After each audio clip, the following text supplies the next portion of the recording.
Hello guys, आप देख सकते हैं आपके लिए मैं बहुत कक्षा 10 विज्ञान यूपी बोर्ड का महत्वपूर्ण एमसीक्यू लेके आया हूँ।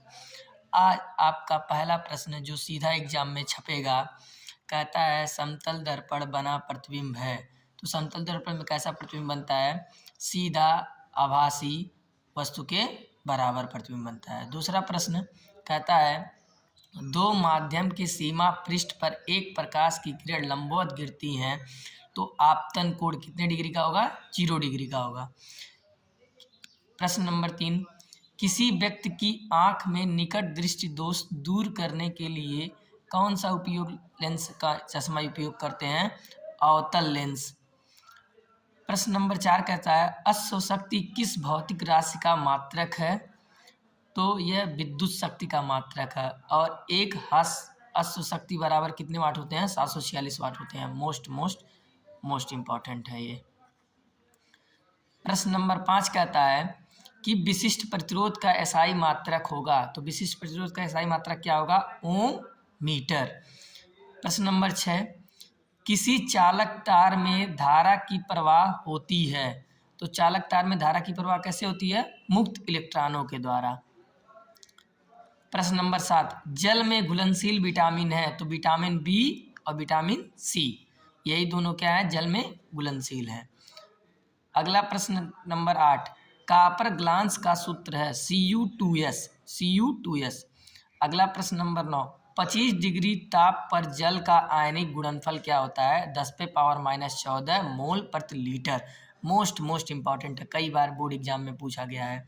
अगला प्रश्न नंबर 10, सोडियम के दूसरी कक्षा में कितने इलेक्ट्रॉन होते हैं? जब सोडियम का इलेक्ट्रॉनिक कॉन्फ़िगरेशन आप लोग करेंगे, इसका परमाणु क्रमांक कितना होगा? 11 होता है, तो 2 8 1। दूसरी कक्षा में इलेक्ट्रॉन बराबर यही 8। कितने इलेक्ट्रॉन होंगे? 8। प्रश्न नंबर 11, एल्डिहाइड का क्रियात्मक समूह होगा क्या? CHO, जिसमें लिखते हैं अल। प्रश्न नंबर 12, जठर रस निकलता है। तो जठर रस कहाँ से निकलता है? अमाशय भित्ति से निकलता है। प्रश्न नंबर 11, प्रकाश की संश्लेषण अभिक्रिया में प्रयोग किया जाता है। प्रकाश संश्लेषण अभिक्रिया में कौन सी रासायनिक अभिक्रिया? पहले CO2 यानी कार्बन डाइऑक्साइड ले लेंगे, प्लस जल से रिएक्शन कराएंगे क्लोरोफिल की उपस्थिति में, तो ये ग्लूकोज बनेगा, प्लस O2 बनेगा, प्लस जल बनेगा। अम्लराज क्या होता है? अम्लराज कांक HCl और कांक HNO3 का 3:1 में क्या होता है? इसका मिश्रण होता है। अगला प्रश्न आता है प्रश्न नंबर 15, कौन सी धातु द्रव अवस्था में पाई जाती है? तो मरकरी एक ऐसी धातु है जो द्रव अवस्था में पाई जाती है। प्रश्न नंबर 16, ऐसी अधातु जो विद्युत का सुचालक होता है। तो ऐसी कौन सी अधातु है जो विद्युत का सुचालक होता है? ग्रेफाइट एकमात्र अधातु है। पीतल किसका मिश्रण होता है? कॉपर और जिंक का। इसका ट्रिक है पिताजी, यानी पीतल कॉपर प्लस जिंक। सोल्डर का किसका मिश्र धातु होता है? Pb प्लस Sn, यानी लेड प्लस टीन का। ATP का फुल फॉर्म, अगला प्रश्न, ATP का फुल फॉर्म क्या है? Adenosine triphosphate. अब बहुत इंपॉर्टेंट प्रश्न, most important MCQ, board exam में कई बार आया है। प्रकाश का वेग सर्वाधिक होता है, तो प्रकाश का वेग किस में होता है? निर्वात में सबसे अधिक होता है। अगला प्रश्न, समतल दर्पण की फोकस दूरी कितनी होती है? समतल दर्पण की फोकस दूरी अनंत तक होती है। ठीक है। और एक प्रश्न यहाँ और आ सकता है, स्पष्ट दृष्टि की न्यूनतम दूरी कितना होती है? तो वो 25 सेंटीमीटर होता है। कितना सेंटीमीटर होगा? 25 सेंटीमीटर। अगला प्रश्न, जल का अपवर्तनांक कितना होता है? 1.33। अपवर्तनांक एक ऐसी भौतिक राशि है, इसका कोई मात्रक नहीं होता है। अगला प्रश्न, उत्तल लेंस को किस नाम से जाना जाता है? तो उत्तल लेंस को अभिसारी नाम से जाना है। अभिसारी लेंस के नाम से जाना जाता है। अगला प्रश्न, चुंबकीय क्षेत्र तीव्रता का मात्रक होता है। तो चुंबकीय क्षेत्र तीव्रता का मात्रक न्यूटन प्रति एम्पीयर मीटर होता है।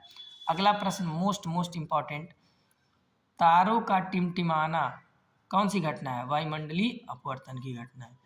प्रश्न नंबर 26, मोटर का हेडलाइट किसका बना होता है? जो आप लोग कार, दोपहिया, साइकिल में देखे होंगे, हेडलाइट बना होता है वो अवतल दर्पण का बना होता है। अगला प्रश्न क्या कहता है? 1 मीटर फोकस दूरी वाले उत्तल लेंस की क्षमता।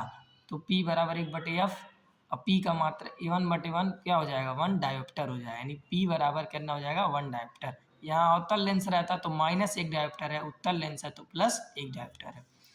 काल्पनिक प्रतिबिंब कैसा बना होता है? तो काल्पनिक प्रतिबिंब कैसा बनता है? काल्पनिक प्रतिबिंब को आभासी प्रतिबिंब कहते हैं, ये हमेशा सीधा बनता है।